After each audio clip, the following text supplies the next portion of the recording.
Good evening, and welcome back to another journey through history.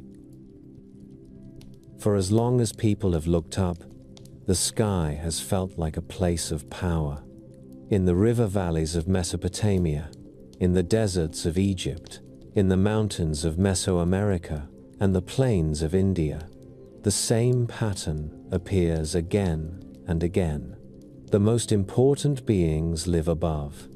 They ride in burning chariots, sail across the sky in shining boats, descend in pillars of light, speak through thunder and storms, and then return to the stars.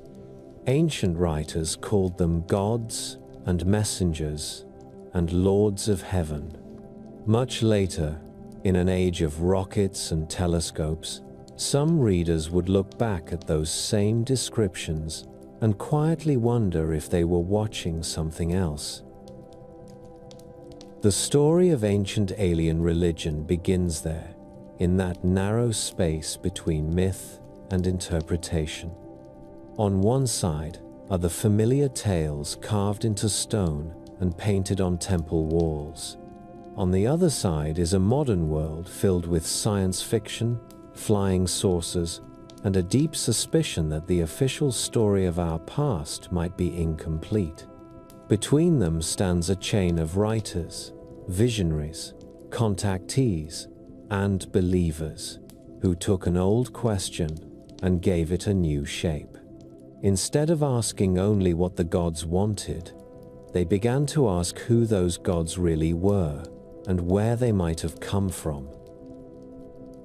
In the late 19th and early 20th centuries, new tools changed how people thought about the universe. Telescopes showed a sky full of distant worlds. Early science fiction imagined beings from Mars and beyond. Reports of strange lights and mysterious craft grew more common after the Second World War. In that climate, it no longer felt impossible that someone from another world could visit ours. By the time books like Chariots of the Gods and the early ancient astronaut theories appeared, the ground had already been prepared. The idea that the old gods were really ancient visitors did not fall out of a clear sky. It rose slowly, out of decades of speculation, fear, wonder, and curiosity. From there, the story widens. The ancient alien idea moved from the page to the pulpit. New religious movements began to speak of creators from the stars, of prophets guided by beings from distant systems, of a human story that began not only in Eden or in Sumer, but in the laboratories of unknown civilizations. Some groups built rituals and communities around these beliefs. Others blended them with older traditions, folding alien creators into familiar myths.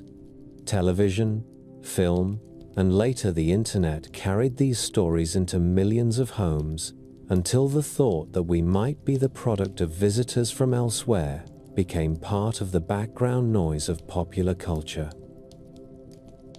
As always, I'd love to know where in the world are you listening from? And what time is it for you? Whether you're here to unwind, to learn something new, or to drift off while traveling through the past, I'm glad you're here. Now, let's begin.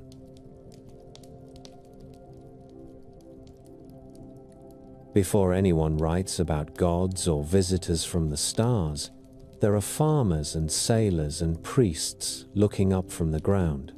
They walk along riverbanks in the dark, watching a band of light that never changes its path, and bright points that rise and set according to a rhythm they can learn. On the plains of Mesopotamia and the banks of the Nile, in the highlands of Mesoamerica and the river valleys of India, people lean back and measure that sky with their eyes. It looks close and impossibly far at the same time, familiar yet untouchable. It is no accident that the first great powers they imagine live there.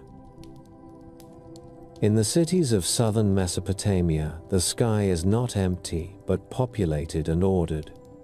Above the flat roofs of Uruk and Ur, scribes carve the names of deities whose home is literally called heaven. At the summit of the pantheon stands An, the sky itself, and around him gather powers that rule over sun, moon, and evening star.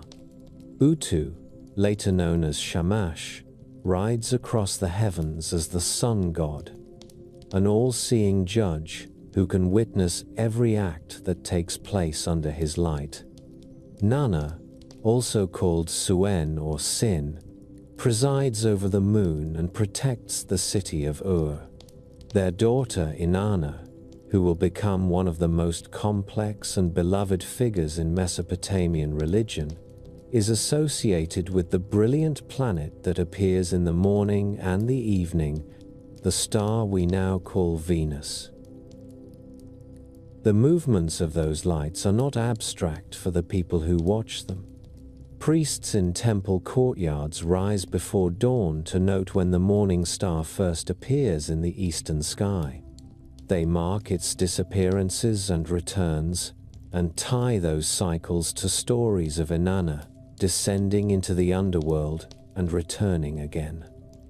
The result is a close link between myth and observation. Inanna is the Queen of Heaven, but she is also the strange bright object that vanishes for a time and comes back from another part of the sky. Venus becomes a personality, a will, a power that chooses when and where to appear.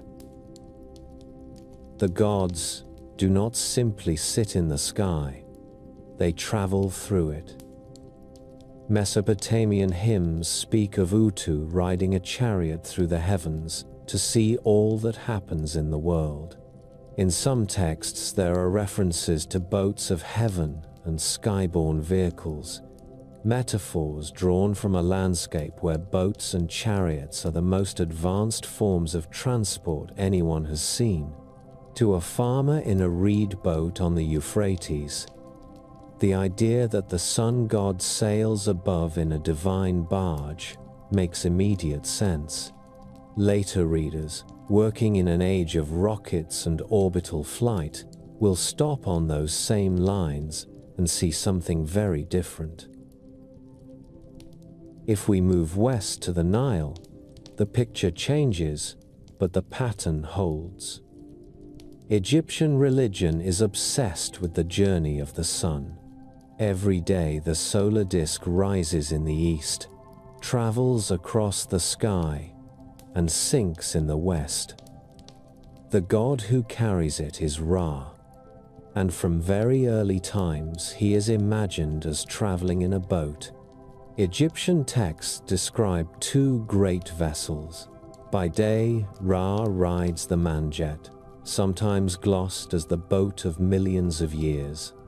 At night, after he has passed through the glowing gate of the western horizon, he changes to another ship, the Mesektet, which carries him through the underworld and back toward dawn.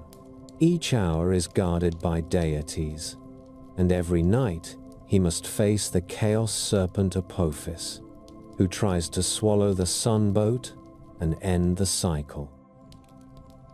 This is not gentle imagery. On painted coffins and on the walls of tombs and in papyrus scrolls of funerary texts, artists draw long, elegant boats packed with gods, armed spearmen, and a huge coiled serpent that threatens to overturn the vessel. The boat is a weapon as much as a vehicle, a divine machine that pushes the sun through obstacles. It is also a model for the pharaoh and his own fate. The kings of Egypt have real boats buried beside their pyramids, great cedar ships sealed in pits so that the royal soul can sail with Ra in the afterlife. To an Egyptologist, these are objects in a mortuary cult.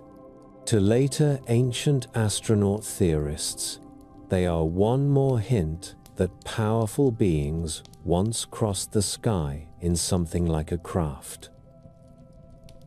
Across the world, in the lands that later generations will call India, the sky fills with chariots of a different kind.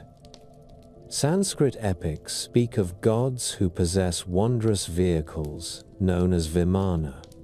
In the Ramayana, the demon king Ravana steals a flying palace called the Pushpaka Vimana, a craft that can rise into the air, change its shape, and travel wherever its owner wishes.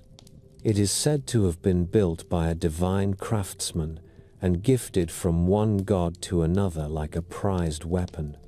The Mahabharata also contains references to celestial chariots, machines that can move between worlds and flash across the sky like bright stars.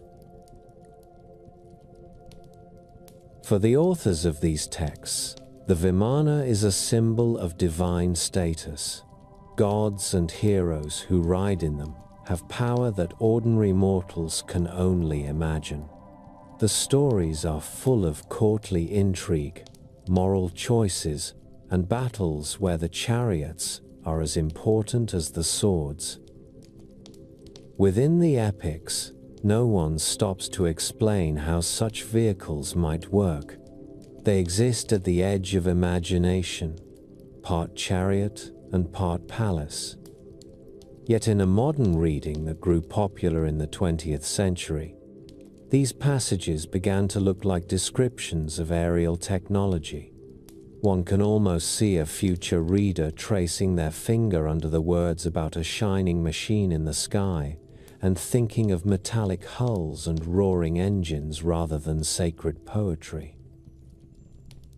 Further east and across an ocean, civilizations in the central Mexican plateau and beyond look up at the same morning star that Mesopotamian priests linked to Inanna.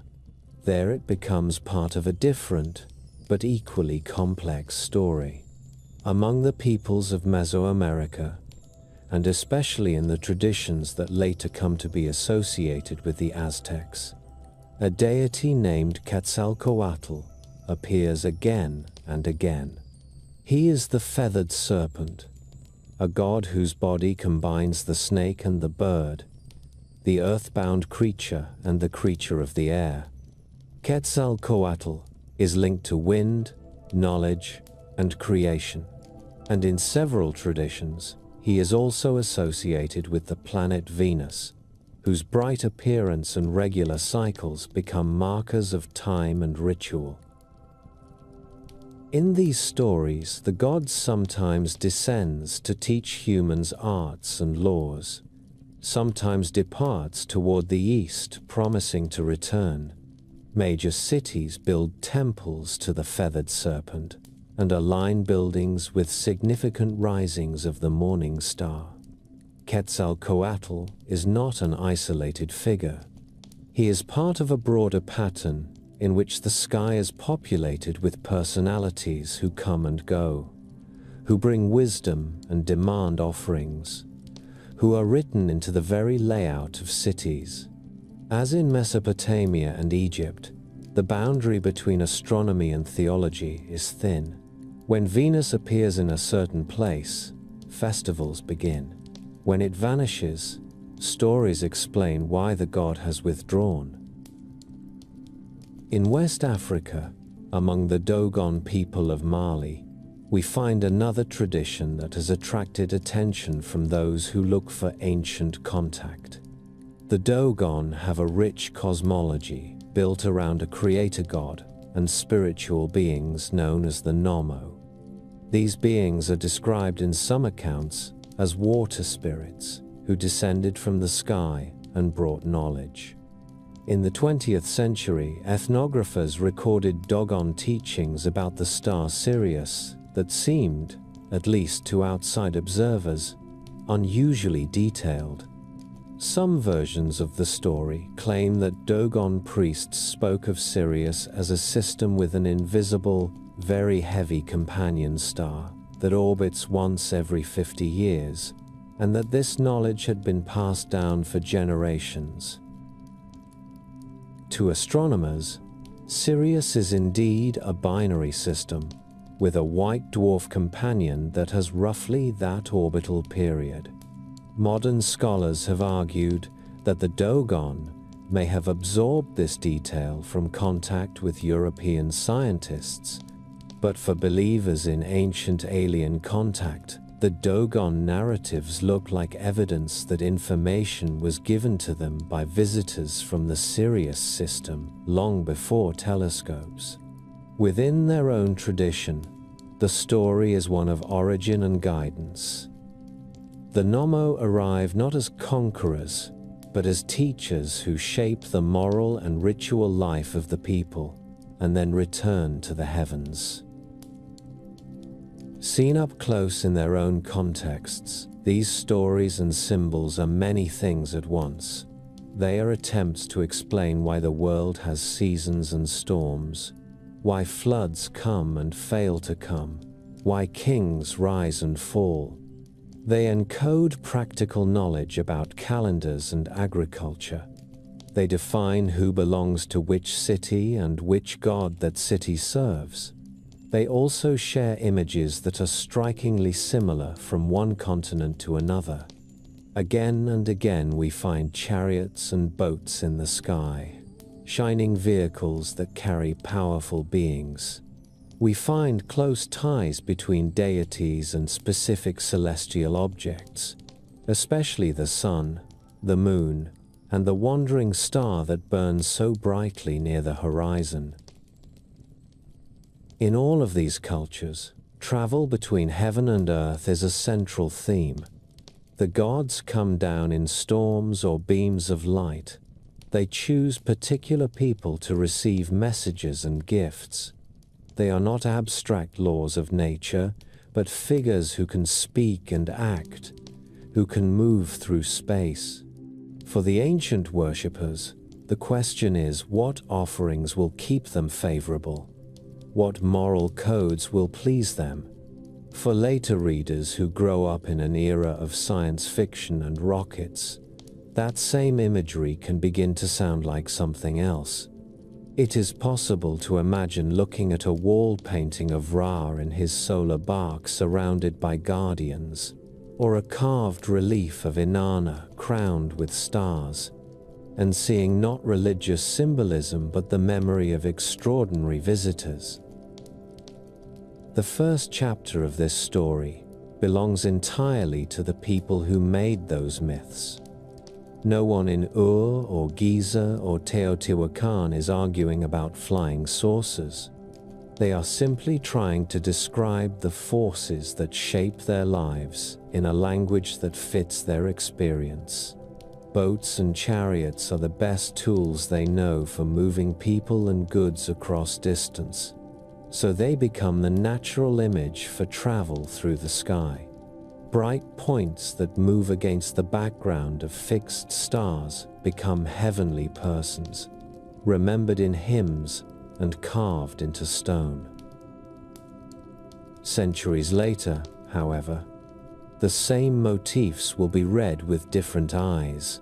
When an author like Erich von Daniken opens a translation of an Egyptian funerary text and finds line after line about vessels that sail the sky, or when he sees a Sanskrit passage about a shining machine that can lift into the air and go wherever its owner commands, he will take the ancient descriptions at face value and pose a new question.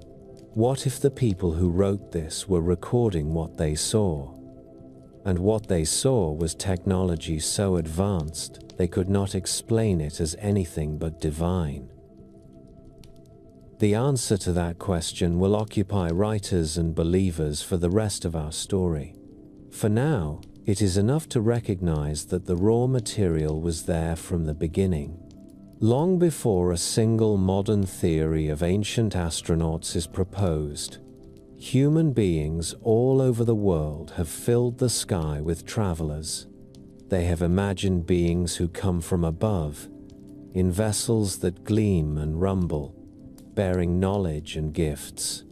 They have connected these beings to specific stars and planets, especially the brilliant lights that mark dawn and dusk. It is within that web of meaning that ancient alien religion will later find its earliest ancestors. By the time the 19th century was drawing to a close, the sky no longer belonged only to priests and poets. It had become the object of telescopes, cameras, and mathematics. Messages crossed continents by telegraph. Railways and steamships collapsed distances that had once taken months to cross. In laboratories and observatories, a new question was taking shape.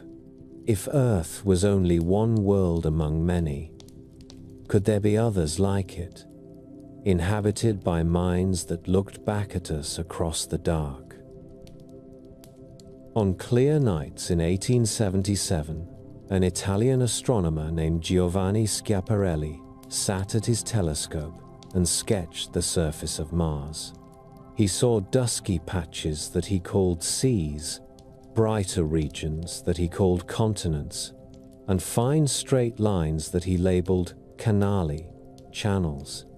In translation, that word hardened into canals, and the idea slipped from description into meaning. In the public imagination, canals were things that engineers built. If there were canals on Mars, then there might be Martian engineers. In the United States, a wealthy Bostonian named Percival Lowell was captivated by this image. He built an observatory on a high plateau near Flagstaff in Arizona and devoted much of his life to watching the red planet. Lowell wrote a series of books with titles that sounded like a promise and a verdict all at once. Mars, Mars and its canals, Mars as the abode of life. In those pages, he described a dry world that was slowly dying, and a heroic civilization that had responded by cutting immense channels from the polar ice caps to the equator, dragging precious water across a desert planet. He called the system a marvel of engineering, the work of minds of no mean order. Lowell never proved that his canals were real. Later, astronomers would show that the straight lines were tricks of optics and expectation. Yet his vision of an intelligent Martian society took on a life of its own. Newspapers illustrated his maps. Preachers spoke from pulpits about the possibility of life beyond Earth. Fiction writers seized on the notion that the universe might be populated with neighbors, some benevolent and some dangerous. That moment, that fever for Martian canals, marked an early fusion of science, speculation, and the hope that we are not alone. It is in this atmosphere that the first ancestors of ancient alien religion are born. In 1898, an American astronomer and journalist named Garrett Serviss published a serialized novel called Edison's Conquest of Mars. The story begins after a failed Martian invasion of Earth and follows Thomas Edison as he leads a counterattack. The details read now like a catalogue of later themes. Serviss describes spacesuits, disintegration rays, asteroid mining, and battles in orbit. Most strikingly for our story, his Martians are not simply invaders of the present. They are revealed to have visited Earth long ago, building the pyramids and the Great Sphinx, and carrying off humans as slaves. In other words, he imagines extraterrestrial beings as architects of ancient monuments, an idea that will be repeated many decades later in a very different context. Around the same time, other writers were filling the shelves with stories of creatures from beyond. H.G. Wells sent Martians marching across the English countryside in the War of the Worlds. Edgar Rice Burroughs, turned Mars into Barsoom, an aging planet crisscrossed by canals and filled with civilizations locked in war. H.P. Lovecraft placed vast and indifferent entities in the gulfs between stars and under the oldest stones on Earth. None of these authors believed they were writing theology, yet they accustomed readers to the idea that the cosmos might be inhabited and that Earth's past might intersect with agencies very different from human ones. There was another current flowing into the same basin. In 1875, a Russian spiritual seeker named Helena Blavatsky helped found the Theosophical Society in New York. Theosophy blended elements from Hindu and Buddhist thought with Western esotericism.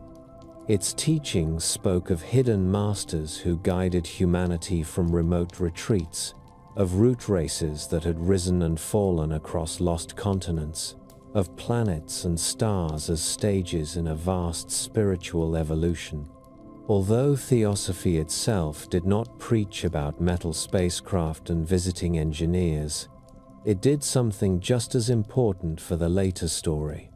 It taught that there were older intelligences beyond ordinary human reach, that Earth's history was intertwined with other worlds, and that secret knowledge about this cosmic drama could be recovered by the initiated. By the early 20th century, these threads had begun to knot together. Popular astronomy, speculative fiction, and esoteric religion all suggested, each in its own way, that the universe was populated not only with stars, but with minds. On the edges of the respectable scientific world, a few thinkers even wondered aloud whether visits to Earth might have happened already. Their remarks were cautious, often framed as thought experiments. The probability of meeting another civilization face to face, one scientist quipped in a letter, might not be smaller than the probability that an extraterrestrial cosmonaut had already come here. Then came the Second World War and its aftermath, and the sky acquired new meanings. Radar, rockets, flying bombs, and high-altitude planes changed what people expected to see overhead. In 1947, a pilot named Kenneth Arnold was flying near Mount Rainier when he reported seeing a formation of strange bright objects moving in a way he could not explain. A journalist looking for a headline compared the motion to saucers skipping over water, and the phrase "flying saucers" was born. That same year, military officers near Roswell in New Mexico issued and then retracted a press release about recovering a mysterious disk, an episode that would become one of the founding myths of modern UFO lore. Through the late 1940s and into the 1950s, reports of unexplained lights and craft multiplied. Governments established small offices to collect and analyze the stories. Newspapers published sensational accounts. For many people, the idea that something unrecognized was in the sky felt less like fantasy and more like a genuine question. Was some other power, human or otherwise, active above their heads? Out of this ferment, a new figure appeared, the contactee. These were individuals who claimed not only to see flying saucers, but to meet their occupants, often in lonely deserts or quiet mountain clearings. The most famous of them was a Polish-born American named George Adamski. Adamski ran a small cafe near Mount Palomar in California and gave informal talks about philosophy and the cosmos. In the early 1950s, he began to show photographs that he said depicted visiting craft. In 1952, he announced that on a trip into the desert, he had met a tall, blonde being named Orthon, who came from Venus. The visitor warned him about nuclear weapons and spoke of a brotherhood of advanced societies watching over Earth. Adamski published books, traveled, and attracted devoted followers. To those who listened in crowded halls, he seemed to offer a mixture of wonder and reassurance. The universe was full of neighbors, but they were not conquerors in the style of Wells. They were wiser siblings, trying to coax a troubled younger world away from self-destruction. At giant gatherings in the California desert, contactees and their audiences watched the sky together and shared stories of luminous craft that appeared and vanished.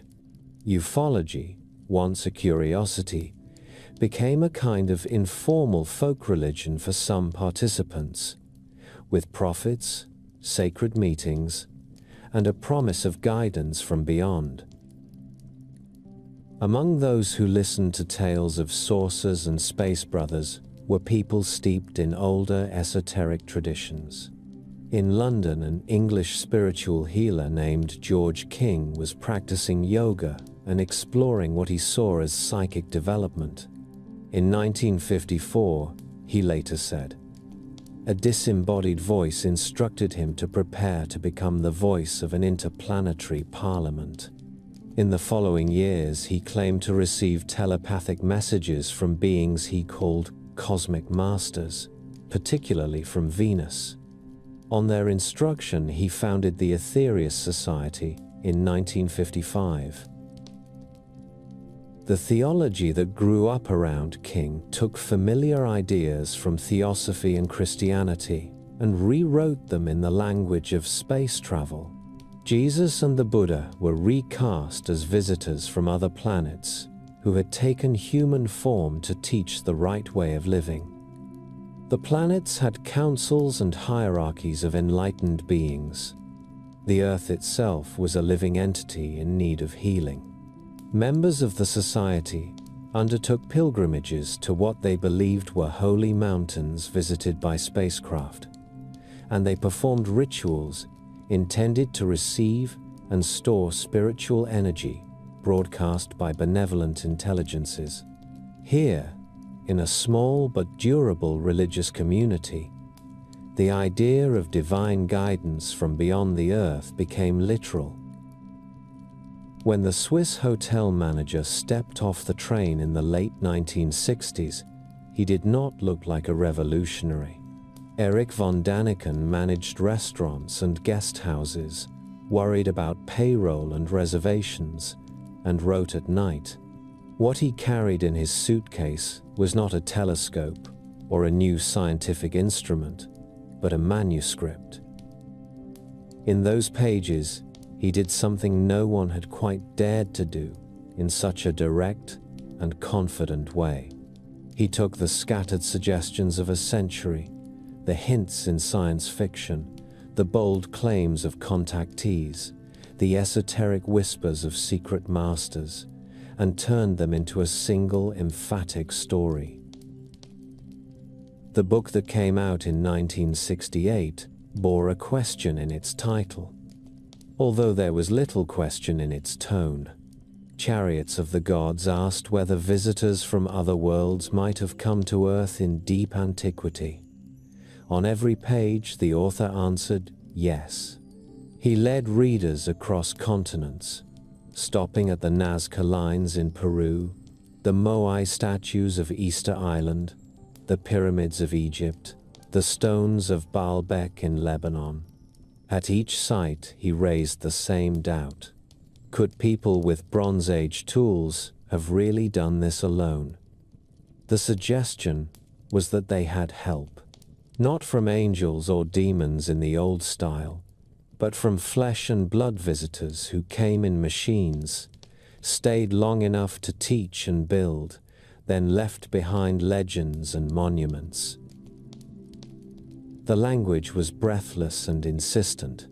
Photographs of ruins were printed beside rhetorical questions. The author did not cheat his readers with dry footnotes.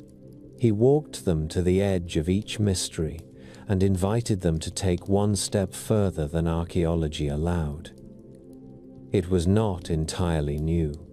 Others had hinted at ancient visitations, a scattered phrase in a speculative essay here, a throwaway line in a novel there. What made Chariots of the Gods different was the sense that all these isolated curiosities formed a pattern, that behind them there was a deliberate program. The response surprised even its publishers. The book, sold in the millions, was translated into dozens of languages and soon became more than a title. It was passed from hand to hand in student dormitories and army barracks, discussed in late-night conversations, read by people who had never opened a work of archaeology before.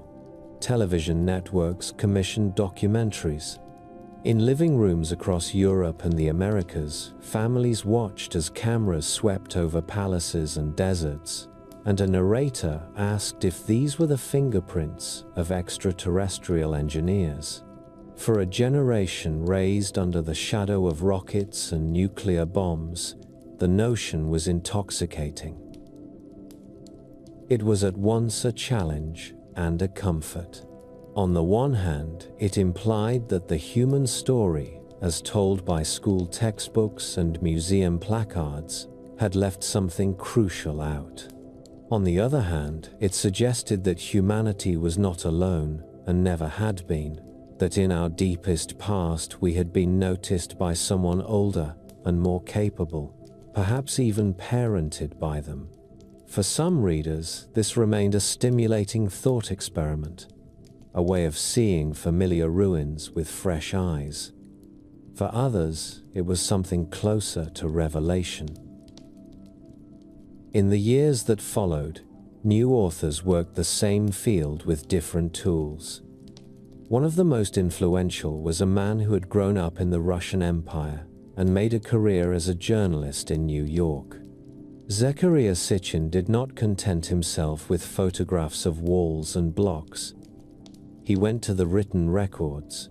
Fascinated by the clay tablets of ancient Mesopotamia, he taught himself to read, or at least to interpret, the wedge-shaped signs of Sumerian and Akkadian. Where academic translators saw hymns and royal inscriptions, Sitchin claimed to see evidence of a vast and hidden history. In his Earth Chronicles series, beginning in the mid-1970s, Sitchin introduced a new cast of characters to the story of ancient visitors. From his reading of the tablets, he drew the figure of the Anunnaki, a family of deities in Mesopotamian religion, and presented them as a race of extraterrestrials from a wandering planet beyond Neptune.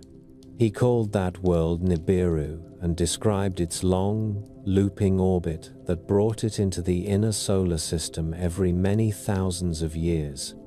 In Sitchin's telling, these beings had come to Earth in search of resources, especially gold. They created or uplifted humanity as a labor force, leaving traces in myths of creation and in lists of kings who ruled before the flood. What had been suggestion in von Daniken became detailed narrative in Sitchin. There were dates, motives, family rivalries, even sketches of technology. The gods of Sumer were no longer abstract powers. They had home worlds, mining interests, even internal disputes about how to manage the human experiment. For readers who wanted more than questions, Sitchin's volumes offered an epic that linked the Bible, Mesopotamian myth, and modern astronomy into one sweeping line. These books appeared in a very particular cultural moment. The 1970s were a time of searching, especially in the Western world. Traditional religious institutions were under pressure. The Vietnam War, the civil rights struggle, student uprisings, and the revelations of Watergate had damaged the prestige of governments and authority figures. At the same time, new forms of spirituality were arriving. Eastern practices like meditation and yoga came into suburban basements.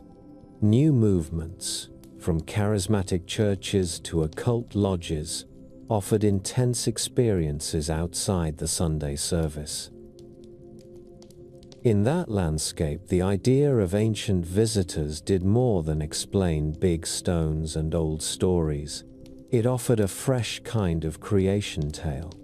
Instead of God breathing life into clay in a garden, perhaps a team of genetic engineers in silver suits coaxed a new species into being in a laboratory on the African plains. Instead of angels descending with trumpets, perhaps small craft touched down on mountain ridges to speak with chosen shepherds.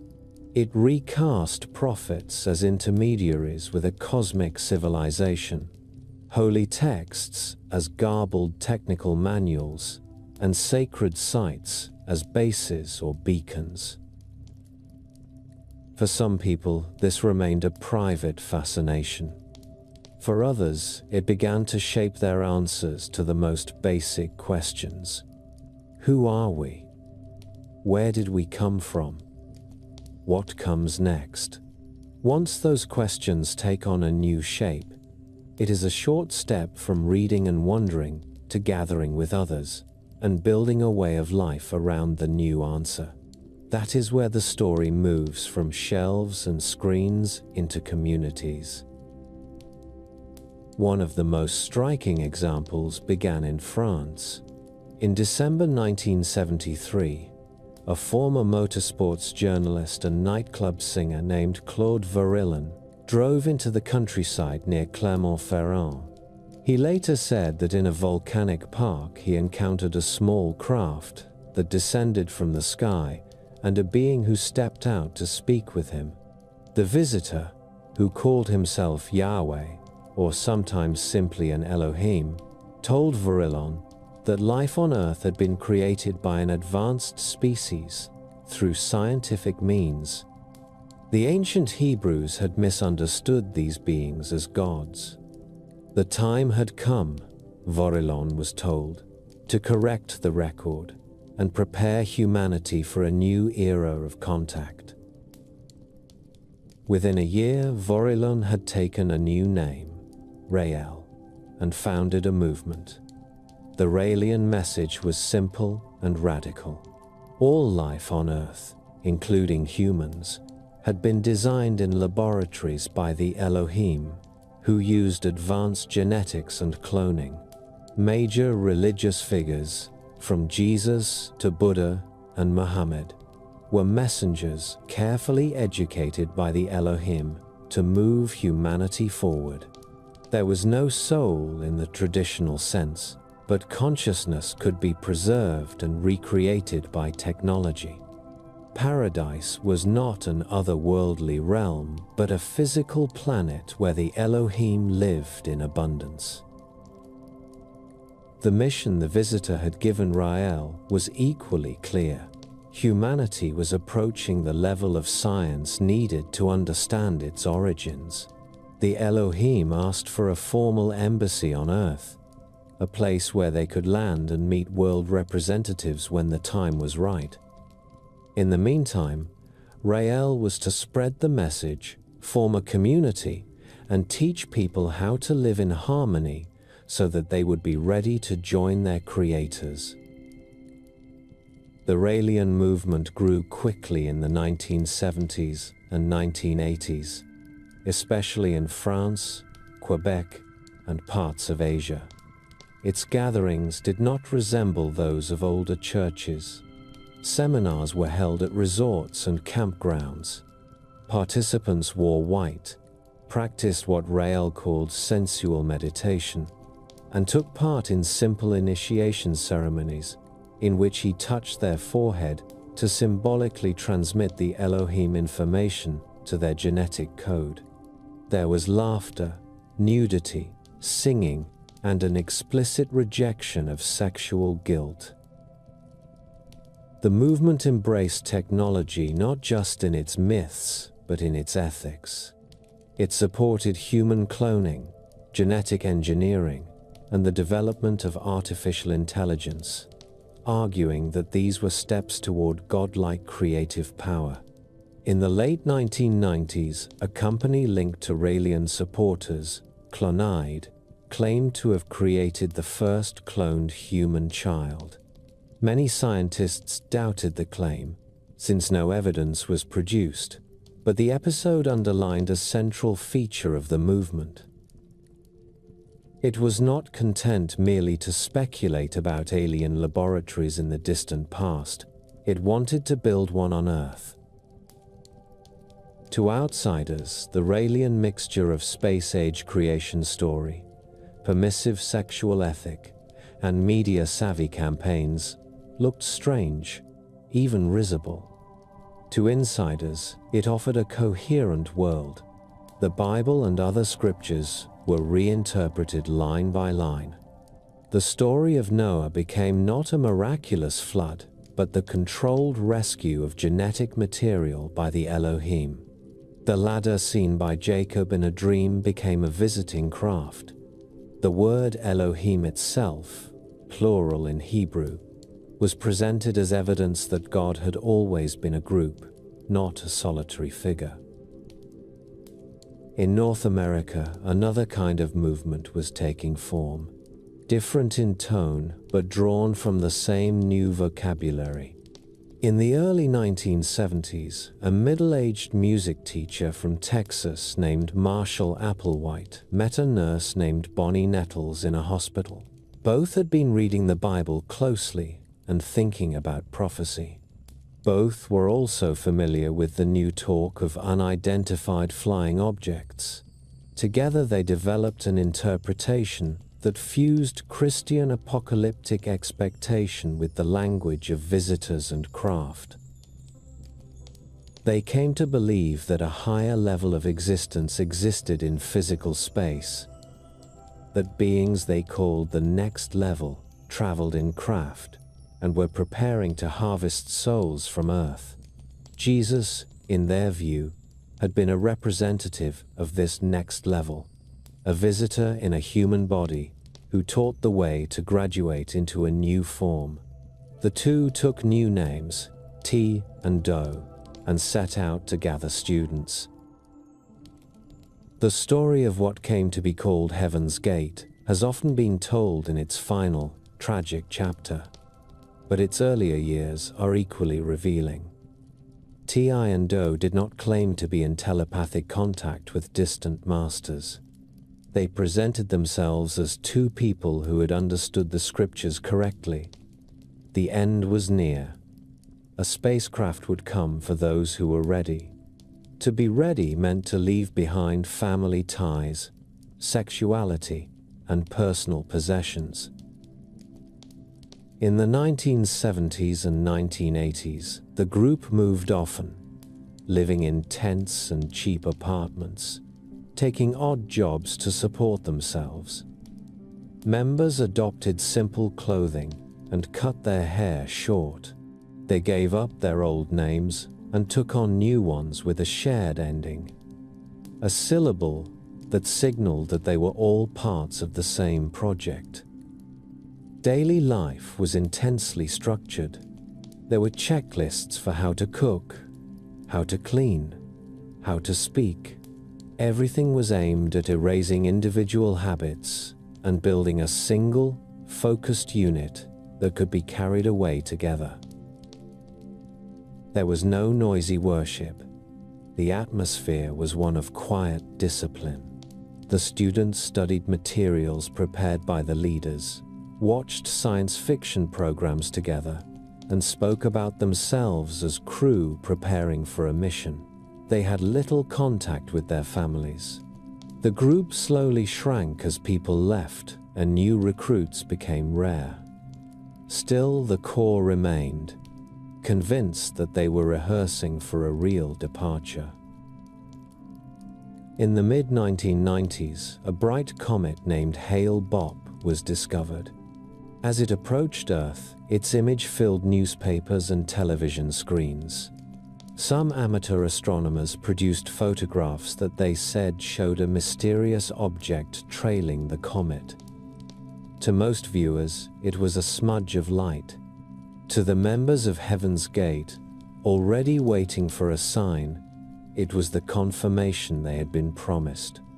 Du now taught that a spacecraft was traveling in the wake of the comet, and that the time had come for the group to shed their earthly bodies and join it. In March 1997, 39 members gathered in a large rented house near San Diego.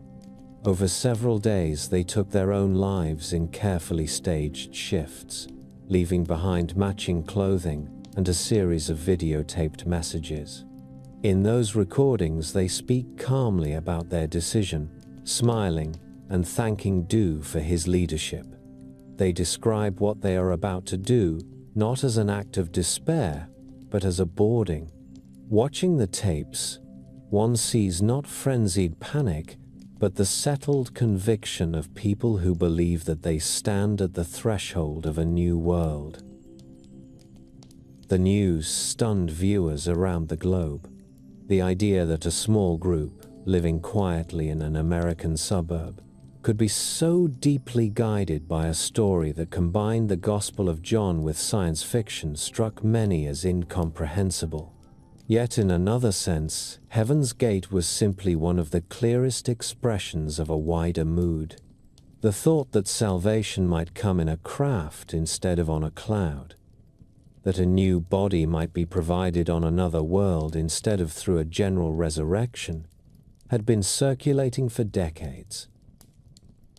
Raelians building an embassy for returning creators, members of the Aetherius Society climbing mountains to cooperate with cosmic masters, adherents of smaller groups like the Unarius Academy of Science in California, who believed in healing through knowledge of past lives on other planets, apocalyptic orders in Europe who saw in every light in the sky a sign of impending transformation.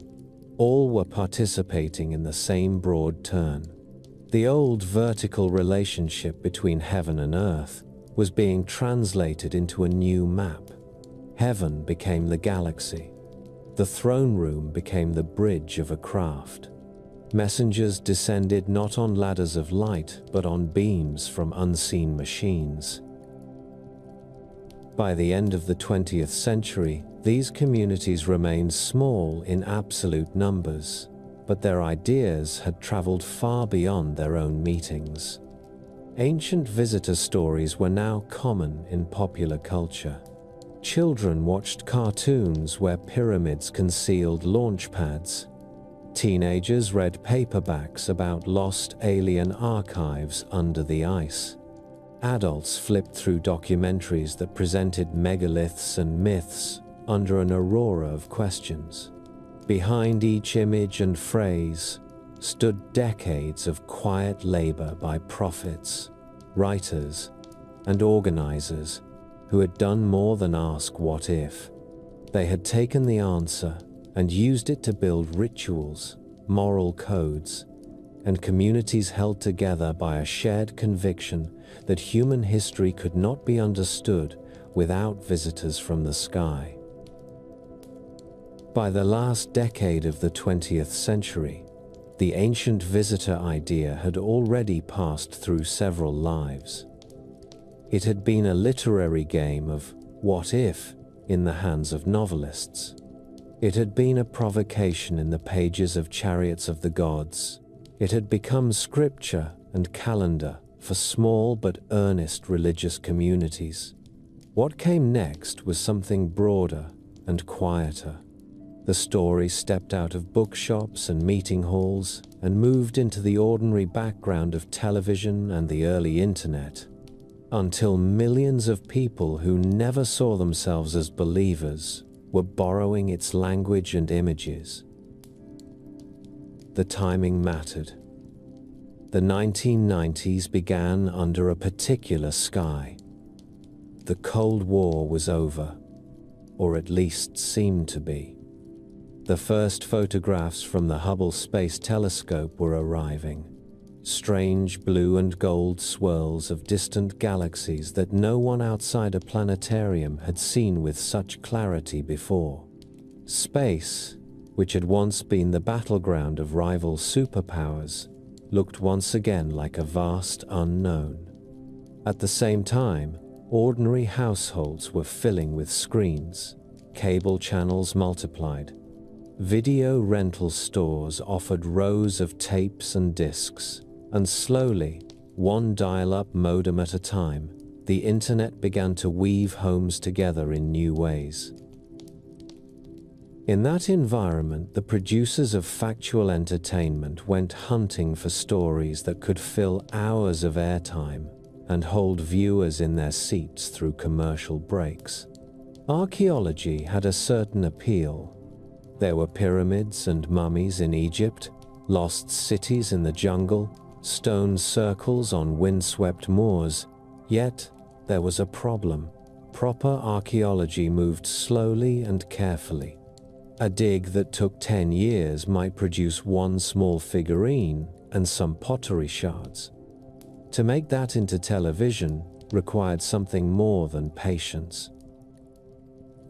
The something more arrived in the form of a familiar face and a familiar question.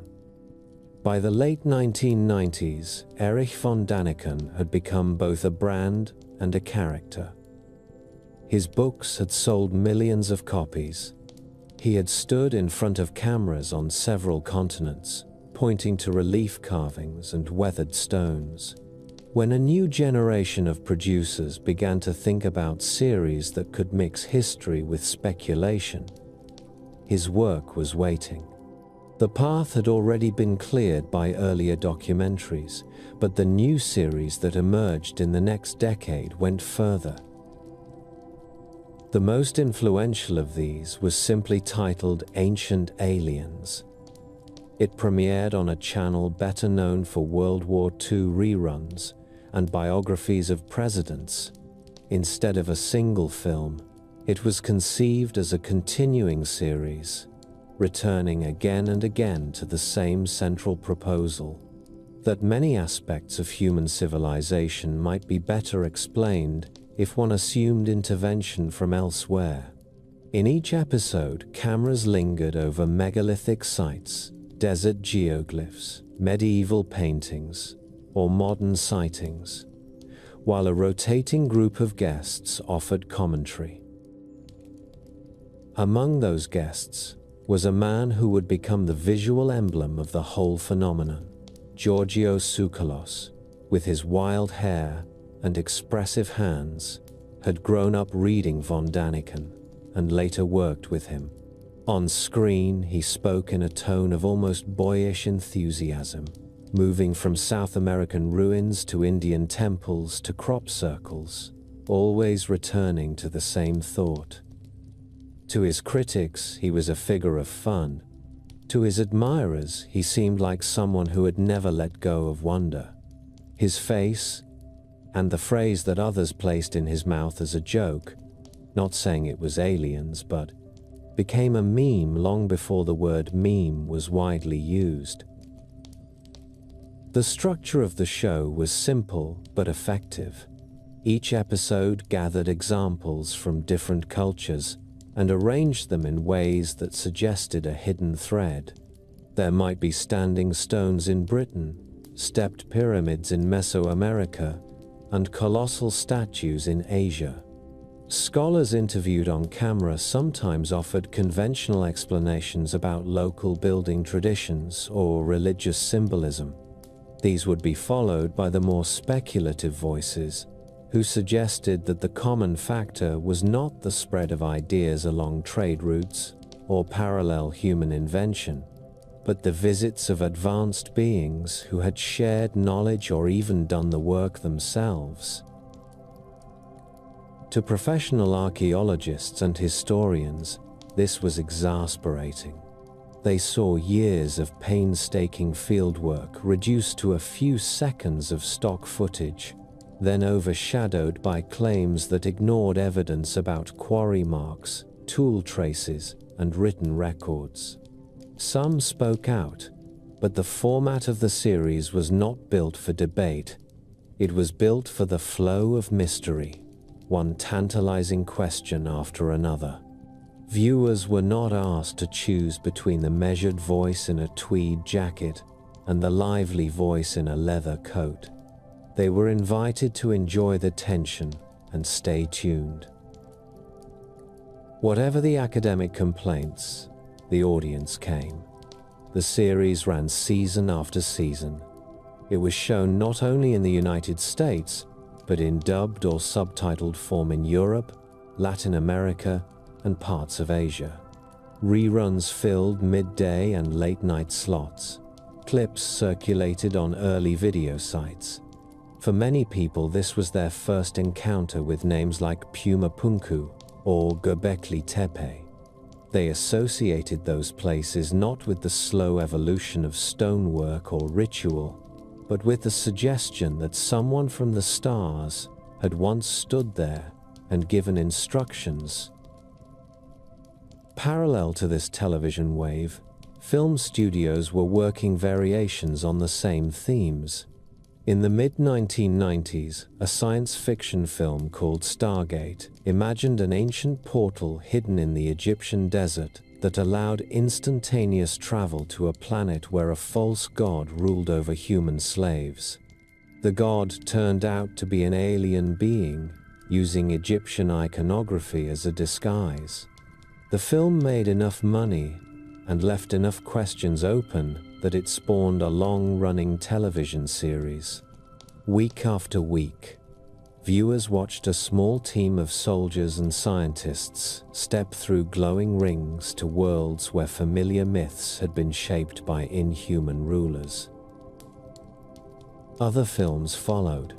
Adventure series sent archaeologist heroes in search of crystal skulls that turned out to be connected to visitors from another dimension. Horror stories placed alien artifacts in Mayan temples. Even serious-minded dramas occasionally used an ancient statue or a line of scripture as a clue that pointed beyond Earth. These plots did not always mention ancient astronauts directly, but they swam in the same water. The idea that the gods of old might be masks for extraterrestrial beings became a familiar twist, almost a genre in itself. While this was happening on screens, a quieter transformation was underway on the new networks of wires and cables. In the 1980s, if a reader in Canada wanted to talk about a theory in a book by Zecharia Sitchin with someone in Brazil, they would write letters or meet by chance on a tour. In the late 1990s, they could sit at home and type into a forum. Early websites devoted to unexplained mysteries appeared, many with black backgrounds and blinking stars at the edges. Visitors scrolled past grainy photographs of lights in the sky, transcripts of alleged military encounters, and essays about the stones at Baalbek or the alignment of the pyramids. In those spaces, the ancient astronaut theory was not presented as entertainment. It was offered as an alternative history. Posters debated the meaning of Mesopotamian words for the heavens, the angle of shafts inside the Great Pyramid, the shape of carvings on Mayan lintels. Links led from one site to another, sometimes outward to academic resources and sometimes inward to more speculative material that spoke of reptilian overlords or hidden bases under Antarctic ice. Moderators emerged, some patient and some authoritarian, steering discussions and banning voices they considered disruptive. What emerged over time was a kind of lay scholarship. People with no formal training in archaeology learned basic terms. They knew the difference between Sumer and Akkad, could name specific dynasties in Egypt, could locate Tiwanaku on a map. They read translations of epics and argued over single phrases. They watched lectures filmed at universities and compared them with presentations from alternative conferences. The internet did not flatten these differences, but it did allow a person in a small town with only a modest library at hand, to participate in a global argument about the past. Conferences were another pillar of this new age. What had once been small gatherings of dedicated fans grew into large events held in hotel ballrooms and convention centers. Flyers promised weekends of lectures on suppressed archaeology, extraterrestrial contact, and spiritual awakening. Vendors lined the halls with tables stacked high with self-published books, DVDs, crystals, and framed photographs of odd formations on Mars. The speakers moved from city to city, building reputations. Some had backgrounds in engineering or psychology. Others came out of the older contactee tradition or the newer world of alternative media. The atmosphere at these events was part academic colloquium, part revival meeting, and part fair. Maps and diagrams were projected on screens. Theories about gravity and propulsion were sketched in marker pens. At the same time, there were meditative sessions, group visualization exercises, and occasional collective sky watches, where participants would stand under the night and hope that the intelligences they studied would make some sign of their presence. A person arriving with questions about a particular temple might leave with an invitation to a meditation circle or a mailing list. As the audience grew younger and more wired, the tone of some gatherings shifted. The line between investigator and believer blurred. Many attendees came not simply to ask whether the evidence was solid, but to participate in a shared story. People wore shirts with flying saucers on them, or tattoos of the so-called gray alien face. They brought their children, who played under tables, while adults debated the meaning of some new government document or the alignment of a newly excavated site. For those few days, the idea that humanity had never been alone felt like common sense rather than heresy. Outside this world of believers and near-believers, scholars of religion and culture began to take notice. Sociologists attended conferences and took notes.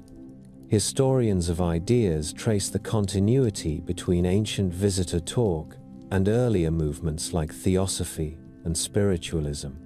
They observed that what had begun as a theory about technology and architecture was slowly taking on the features of a religion. There were narratives about origins and destiny, a caste of higher beings who cared about human affairs, a sense of being part of a chosen minority who knew the true story of the world. Some of these scholars were careful not to mock what they saw. They understood that belief in ancient visitors often sprang from the same needs that had always driven people to temples and shrines: a hunger for meaning and a desire to stand within a larger pattern. Others were less generous, viewing the whole enterprise as a distraction from more pressing concerns, or even as a kind of modern folklore that repeated old errors about the capabilities of past civilizations. Whatever their judgments, the very fact that such work was being written meant that ancient alien narratives had become a phenomenon that demanded explanation. Meanwhile, beyond North America and Europe, the ancient visitor story was being translated and adapted into local traditions. In India, where epics had long spoken of flying vimana and weapons that glowed like suns, some writers recast those tales in modern terms, presenting them as evidence that ancient sages had encountered or even been members of an advanced civilization from the stars. In Japan, manga and anime creators folded alien gods into stories that blended Shinto spirits with sleek spacecraft. making the old and the new sit side by side. In parts of Latin America, where stories of lights in the sky already had deep roots in local folklore, the idea that ancient gods might be extraterrestrials found a ready audience. Pilgrimage took on fresh targets. In addition to the old shrines, people began to travel to sites featured on television or in popular books. The Nazca Desert saw not only tourists interested in the pre-Columbian cultures that made the lines, but also seekers who stood on viewing towers and stretched their imagination to see runways and markers for incoming craft. Around the Andean site of Tiwanaku, some guides offered 2 tours, one that spoke of Tiwanaku culture, another that pointed out features said to show machine-tooled stone or proof of forgotten engineering. In Egypt and on the high plateau of Giza, visitors took photographs of pyramids and then discussed whether slaves with ropes could have lifted such blocks unaided. At these places, traditional archaeology and ancient astronaut storytelling coexisted uneasily. Local authorities were often glad of the tourist income. Guides who could speak in both registers, giving the accepted chronology and then nodding to the more speculative theories, found they could keep the attention of both kinds of traveler. Occasionally, the tension boiled over when a visiting crew filmed a program that locals felt misrepresented their heritage, or when a tour group disrupted a ritual. More often, however, they passed by each other like separate processions toward the same hill. All of this unfolded against a broader cultural background in which the question of life beyond Earth was being asked in more serious ways. Astronomers announced the discovery of planets around other stars.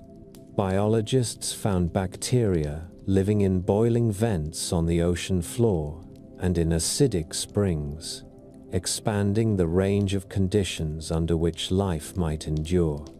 Planetary scientists sent probes to Mars, Jupiter, and Saturn, and brought back images of icy moons with subsurface oceans. In newspapers and magazines, the tone of discussion shifted from asking whether life elsewhere was absurd to asking what kinds of life might be common. That scientific conversation did not endorse ancient astronaut theories. If anything, most of its practitioners rejected them firmly whenever asked. Yet the two currents mingled in the public imagination. A person might read one article about possible fossil microbes in a Martian meteorite and, without clear boundaries in mind, fold that new piece of information into a mental file that already contained Chariots of the Gods, a late-night documentary about the pyramids, a conference talk about the Anunnaki, and a family story about a strange light seen above a highway. It was within that tangled file that something like ancient alien religion, not as a formal institution but as a loose holding pattern of ideas and images, took root. By the early years of the new century, the shift was visible in small, almost domestic ways. A child's notebook might have doodles of the usual cartoon characters, and, next to them, a pyramid topped with a shining disc. Teenagers in many countries adopted the motif of the little gray alien as a joke emblem, printed on shirts and stickers. At the same time, on late-night talk radio and webcasts, callers spoke in earnest about their conviction that humanity was being guided away from nuclear disaster by unseen benefactors. The line between the playful and the serious was not always clear. What mattered was that the imagery of visitors and ancient monuments had become part of the common stock. From this point forward, Anyone who wanted to speak about gods from the sky, whether as poet, preacher, or prankster, no longer had to explain the premise. It was already there, carried by television, film, and fiber optic cables into homes around the world. A person could begin a sentence with the phrase, "What if the pyramids were?" and leave the rest unfinished, confident that the listener would complete it in their own mind. By the time the second decade of the new century arrived, the glow in the night was no longer only stars and aircraft. It was also screens. People sat with small rectangles of glass in their hands, lying in bed or riding trains, scrolling through a tide of images and voices that never stopped. The ancient visitor idea did not disappear into this flood. It learned to swim in it. On ordinary evenings, a viewer could move from one kind of content to another with a few taps. An episode of a long-running series about ancient aliens might appear beside a clip of a congressional hearing on unexplained aerial incidents, followed by a short video of someone meditating in a desert while calling on beings from other worlds. The boundaries between entertainment, politics, personal testimony, and spiritual practice blurred. In that environment, belief in visitors from the stars did something it had not done before.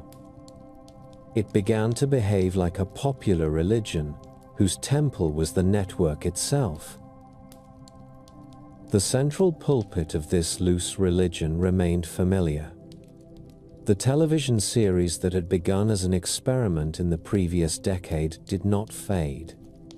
It expanded. Ancient Aliens returned to its original channel after a brief move and kept airing season after season, eventually reaching well over a dozen seasons and hundreds of episodes. It became one of the most demanded factual series in its category, with analytics firms reporting that its audience in the United States was many times larger than the average show. Reruns played at odd hours. Streaming platforms picked up earlier seasons, making the entire archive available at any time of day in many countries. That archive mattered. Someone who tuned in casually to an episode about underwater ruins or mysterious lights in medieval paintings could, with a few clicks, move backward through years of programming. They could watch as the theme moved from the Nazca Desert to the chambers under the Sphinx, from cave art in Europe to carvings in India. The presentation was not framed as dogma. It was framed as questions and possibilities. Yet the repetition of those questions, the steady suggestion that a single answer might lie behind many puzzles, created a kind of catechism. Viewers learned which monuments were considered especially suggestive, which passages of scripture or myth were said to contain clues, which names of ancient deities were associated with the most dramatic proposals. At the same time, other branches of entertainment picked up the thread. Streaming services commissioned limited series that revisited famous cases of contactees and distant ruins. One service devoted a multi-part program to the story of the Raelian movement, interviewing followers in several countries and presenting their narrative of human creation by scientific designers from another world. Another documentary followed a whistleblower who claimed that secret programs had recovered craft and bodies. The tone of these productions varied, some skeptical, some reverential, many simply fascinated, but each added to the sense that visitors from elsewhere were no longer the exclusive property of fringe literature. They were part of the mainstream catalogue of subjects worthy of investigation. While screens in living rooms and bedrooms carried these stories, A different kind of stage appeared in pockets and purses. Short video platforms let anyone with a camera and a small following tell their version of the cosmic story. There were channels devoted to reading from ancient texts and offering interpretations that linked them to star visitors. There were creators who traveled to sacred sites, filming themselves at dawn beside pyramids or stone circles, addressing their audience in the second person as they invited them to imagine the arrival of shining craft.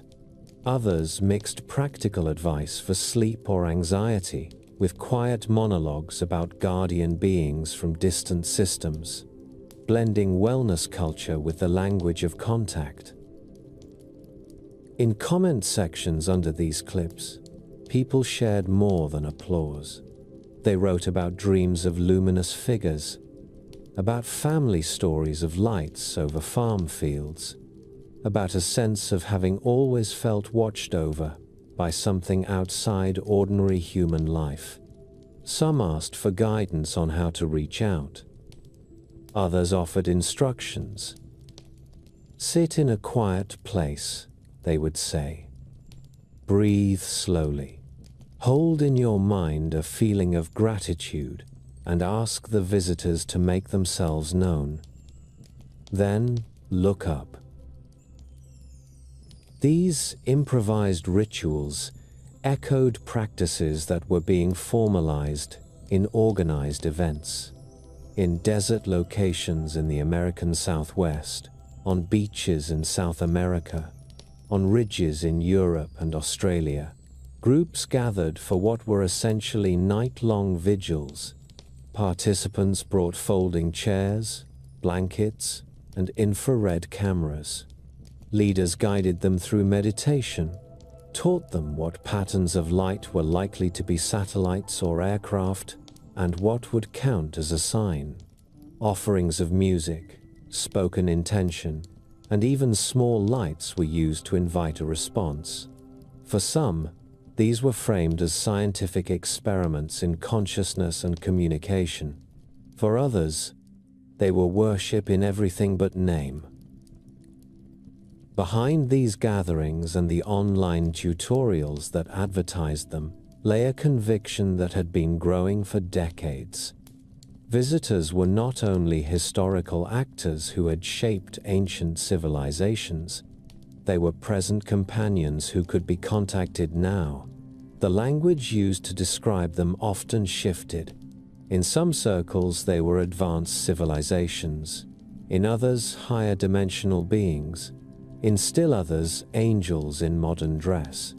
What united these accounts was the belief that the visitors cared about humanity, that they were distressed by its wars and environmental damage, and that they were seeking partners who would help prepare for a more open relationship.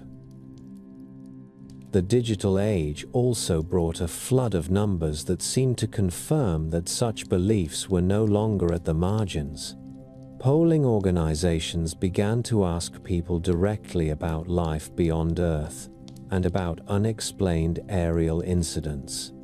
In the United States, surveys in the 21st century found that a majority of adults believed intelligent life probably exists elsewhere in the universe. In some polls, roughly 1/3 to 2/5 of respondents said that at least some reports of strange craft might be evidence of visiting civilizations. Commentators in major newspapers described belief in visitors as no longer fringe, noting that in some cases the percentage who saw visitors as plausible had risen sharply since the 1990s. These results did not distinguish carefully between those who saw visitors as occasional tourists, those who thought they were monitoring nuclear sites, and those who believed that they had shaped human history and religion. Yet they signaled something important. The pool of people who considered the presence of advanced non-human minds a reasonable possibility had grown large. Within that pool, ancient alien narratives found both sympathy and raw material. academic voices began to frame this growth in familiar terms. Sociologists and scholars of religion pointed out that many of the activities associated with contact and with ancient visitor talk had the structure of religious practice. People traveled to significant sites, took part in rituals with others, listened to charismatic figures who interpreted signs, and sought comfort and guidance from unseen intelligences. One writer in a popular magazine described belief in visitors as a new American religion, arguing that it was filling some of the same emotional needs that older faiths had addressed. Another commentator in a newspaper put it more sharply, suggesting that gods, prophets, and angels now had competition from aliens in the imagination of the public. For those inside the movement, this classification could feel both flattering and limiting. Some did indeed speak of the visitors in language that echoed traditional devotion. They referred to them as guardians, saviors, or teachers. Others resisted the word religion, insisting that they were simply following the evidence where it led. Yet when they gathered under the stars, repeated familiar phrases, and shared transformative experiences, they were participating in a pattern that historians recognize across cultures and centuries. Into this evolving landscape came a series of events that altered the tone of public discussion.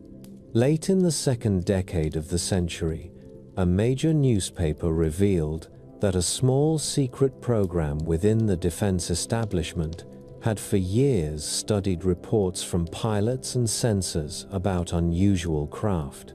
The article included videos taken from military aircraft that showed objects performing maneuvers that defied easy explanation.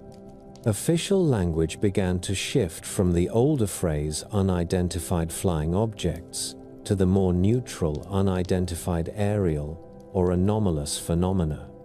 Acronyms changed, but one fact remained. The subject that had once been handled with smirks was now being discussed in sober tones at press conferences. In the summer of 2021, an office in the National Intelligence Structure released an unclassified preliminary report to a legislative body. It examined more than 100 incidents reported by military personnel in recent years and concluded that most could not be explained with the available data. The report did not declare that visitors were present. It did not rule them out either. It framed the issue in terms of aviation safety and national security, but the effect on the broader conversation was unmistakable. The taboo on serious public discussion of strange things in the sky had been weakened. In 2023, a committee in the national legislature held a public hearing in which former pilots and a former intelligence officer testified about encounters and about alleged programs to retrieve non-human craft. Cameras carried their words live. Clips of their testimony were shared millions of times. For believers in ancient visitors, these developments were not simply news. They were folded into a long-awaited pattern. Governments, they had long said, knew more than they admitted. The gradual release of documents and statements looked, from that angle, like the earliest stages of disclosure, the opening moves in a process that might end in acknowledgement of a presence that had already visited long ago.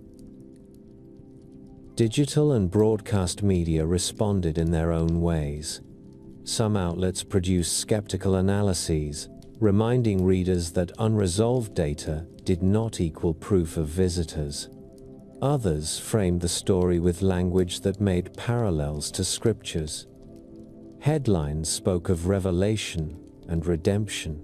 A documentary released at a major film festival spoke in solemn tones about 8 decades of secrecy, and urged viewers to demand more transparency about unexplained phenomena.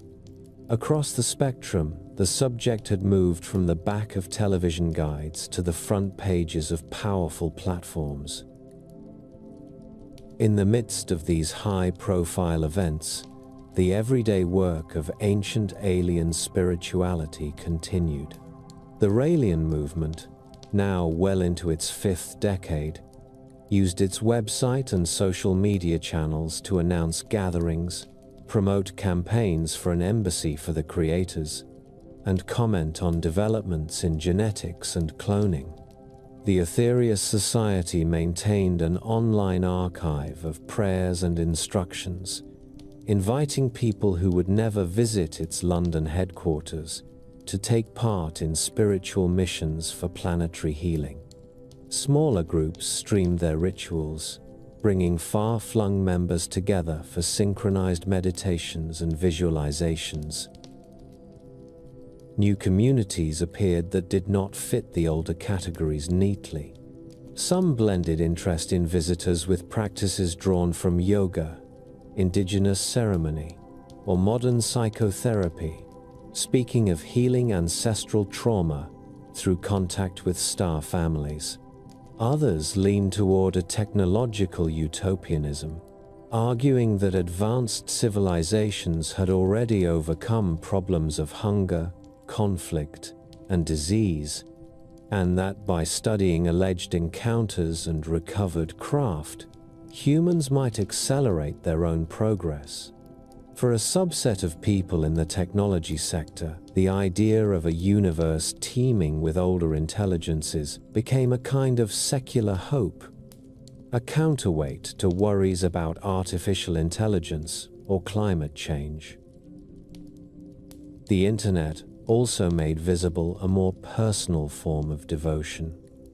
Blogs and podcasts collected testimonies from individuals who believed that they had been guided or protected by non-human minds throughout their lives. These accounts were often intimate. A person might describe a childhood illness during which they felt a presence in the room, or a dangerous accident in which a voice urged them to change course, later interpreted as the intervention of a visitor who had adopted them.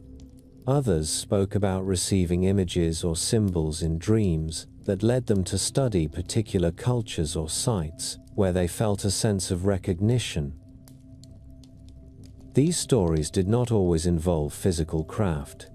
In some cases, the visitors were described as beings of light, or as presences that communicated entirely through thought.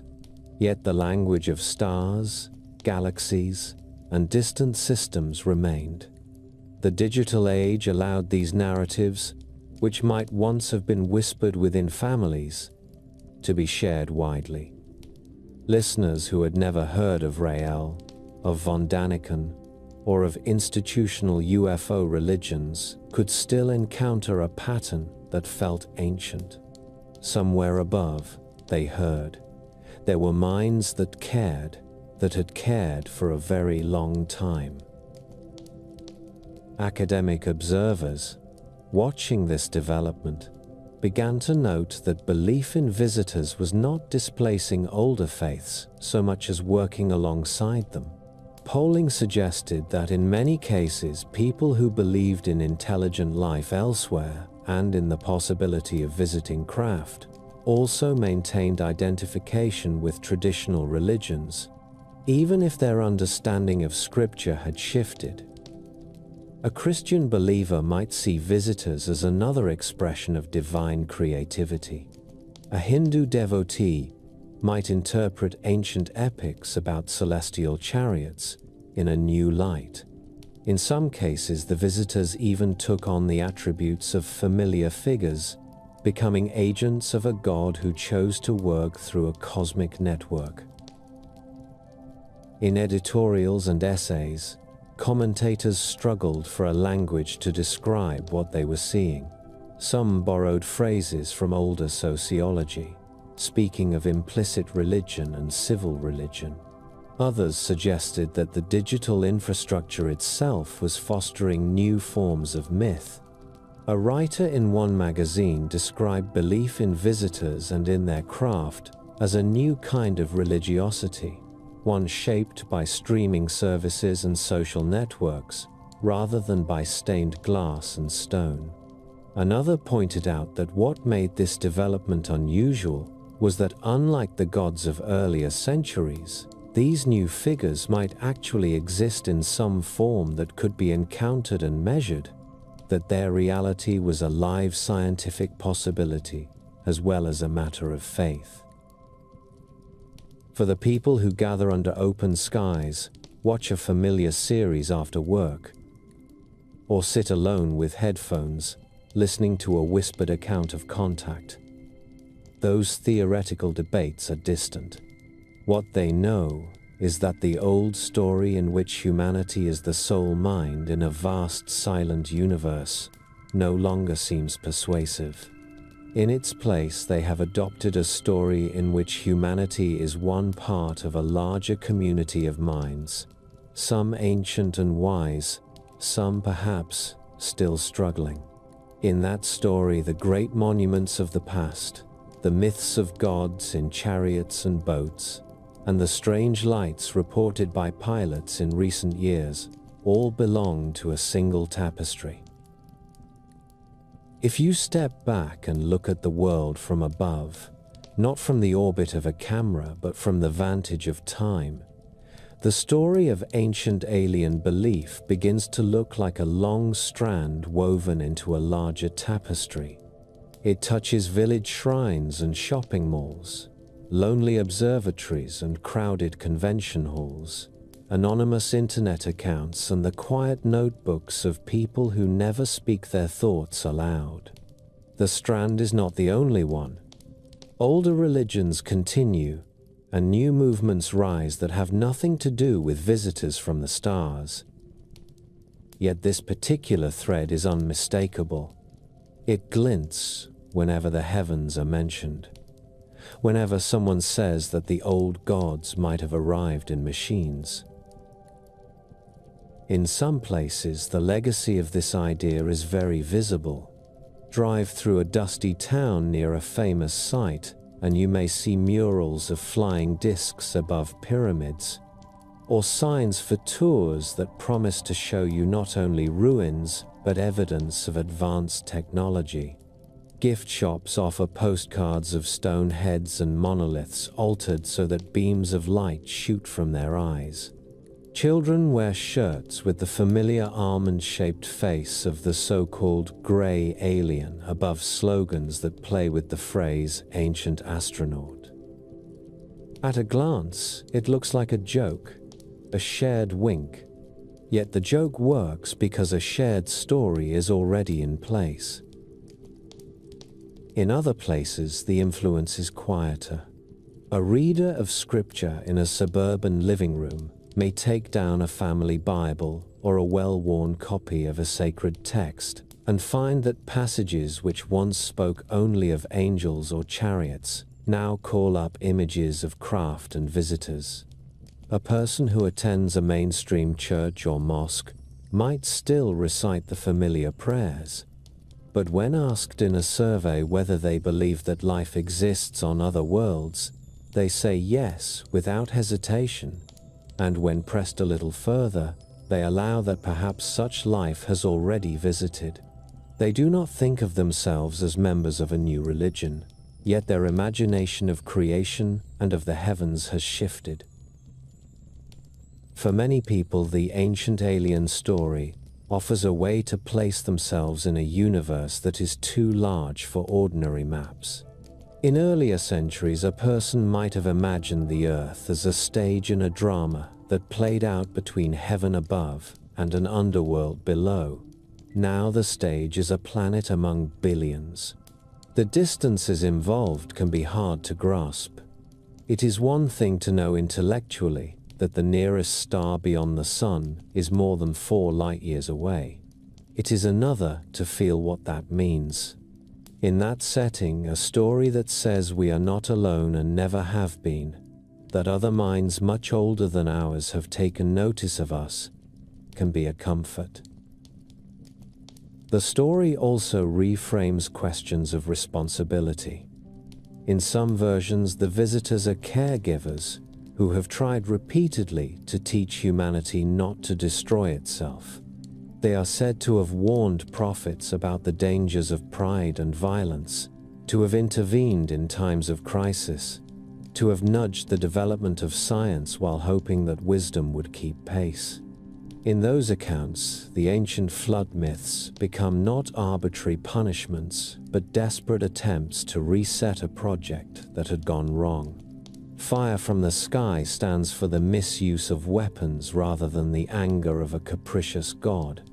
To believe such a story is to see the present moment as another crossroads, another test watched by distant but concerned eyes.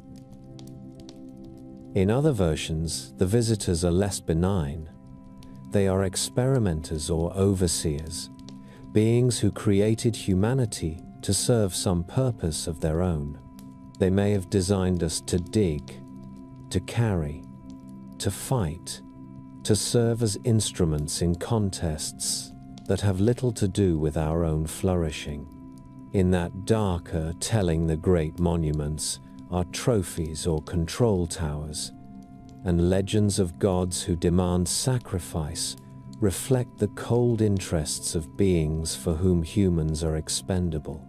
For a person who feels trapped in institutions that seem indifferent to their welfare, this explanation of history can be strangely satisfying.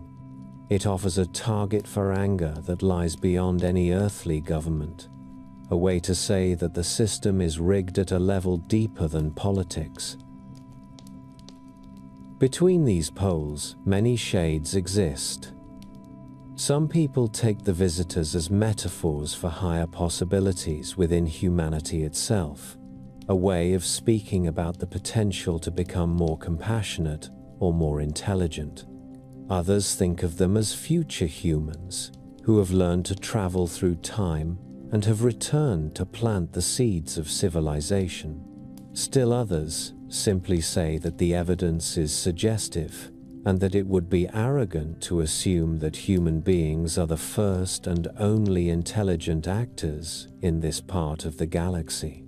The ancient alien story does not come in one official version. It behaves more like a family of related tales that share certain characters and scenes.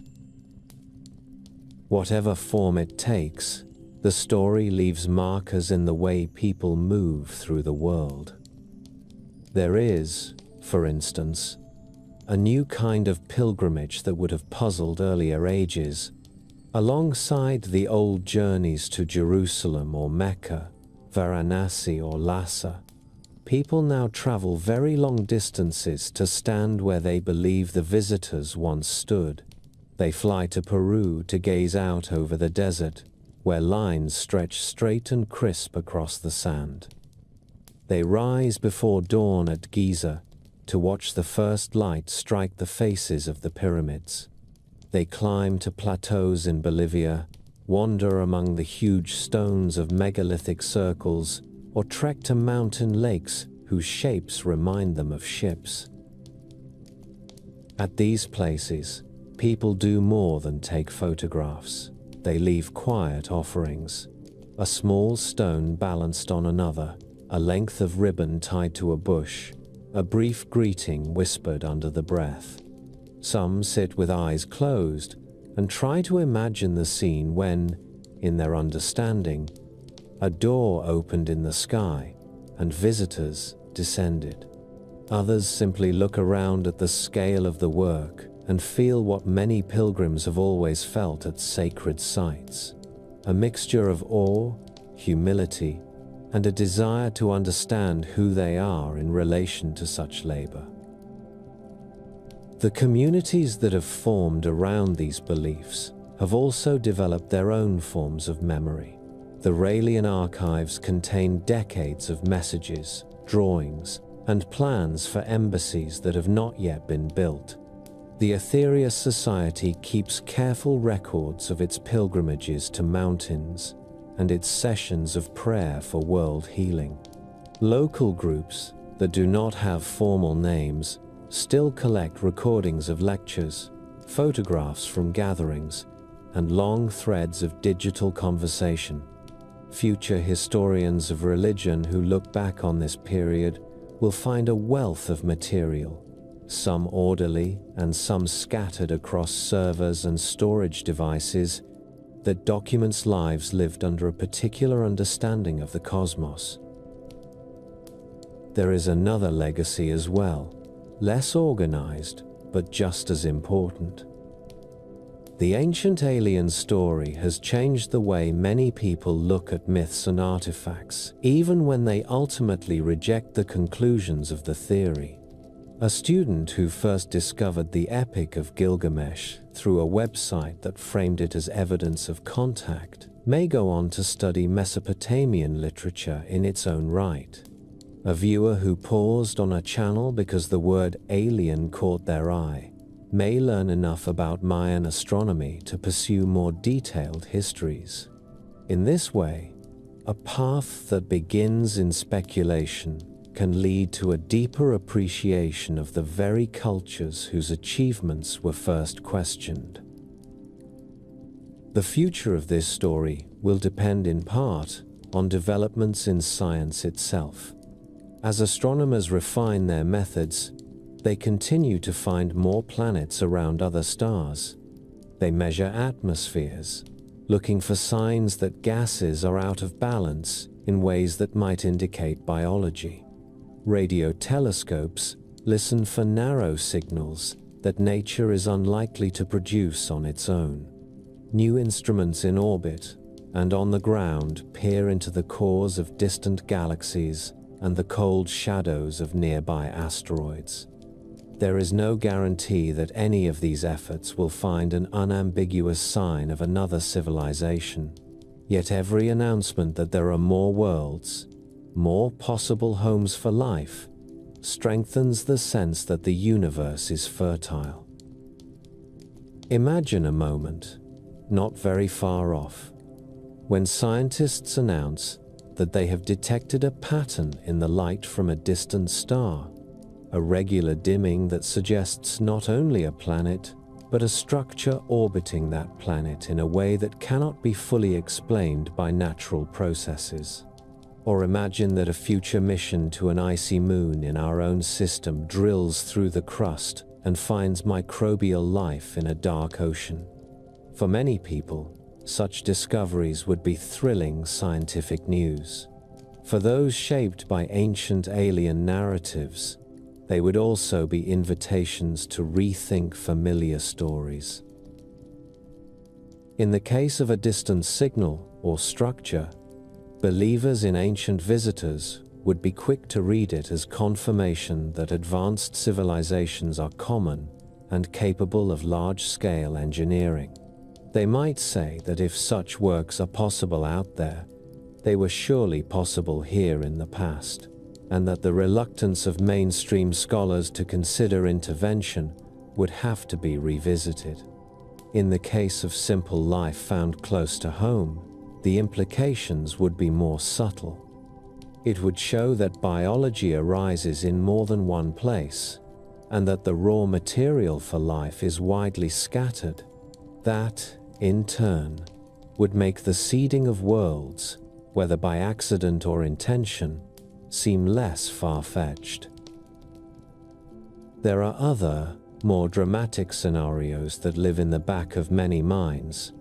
A craft might appear publicly in the sky over a major city in a way that could not be dismissed as ordinary aircraft or natural phenomena. A clear, repeated radio message in an artificial pattern might be received by multiple observatories. A probe of unmistakable non-human origin might be found passing through the outer reaches of the solar system. In the absence of such events, belief in ancient visitors rests on interpretation of ambiguous evidence and on personal experience. With them, the entire human conversation about the heavens would change. How would people steeped in ancient alien belief respond? Some would feel vindicated.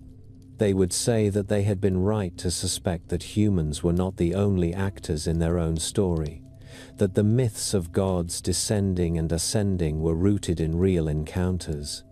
Others might face a more complicated adjustment. If the visiting civilization that announced itself had no traceable connection to the figures they believed had helped build pyramids or carved geoglyphs, they would have to decide whether to see these newcomers as elder cousins of the old visitors or as entirely separate. The past and the present would no longer align in the simple pattern they had imagined. The arrival of clear evidence of other minds would also raise questions for older religions. People would ask whether these beings should be understood as part of creation, as having their own relationship to the divine, or as challengers to traditional images of God and angels. In that tension, ancient alien narratives might function as a bridge. For decades, they have accustomed some believers to thinking of heavenly powers in terms of advanced civilizations rather than purely spiritual entities. That habit of thought might make it easier for certain communities to integrate visitors into their understanding of the sacred, seeing them as another fold in a creation that was always larger than one planet. Less hopeful possibilities also exist. Stories about hidden elites and secret alliances have long been present at the edges of ancient alien talk. In times of economic distress or social division, some people may lean toward interpretations in which visitors are portrayed as controllers and earthly institutions as puppets. When that happens, the story of ancient astronauts can be drawn into the orbit of political conspiracy. In those circumstances, the idea that our past was shaped by beings from elsewhere becomes part of a wider mood of distrust that can be harnessed by movements with very earthly agendas. The same narrative that comforts one person can feed the fears of another. For all these reasons, the future of ancient alien belief is likely to be uneven.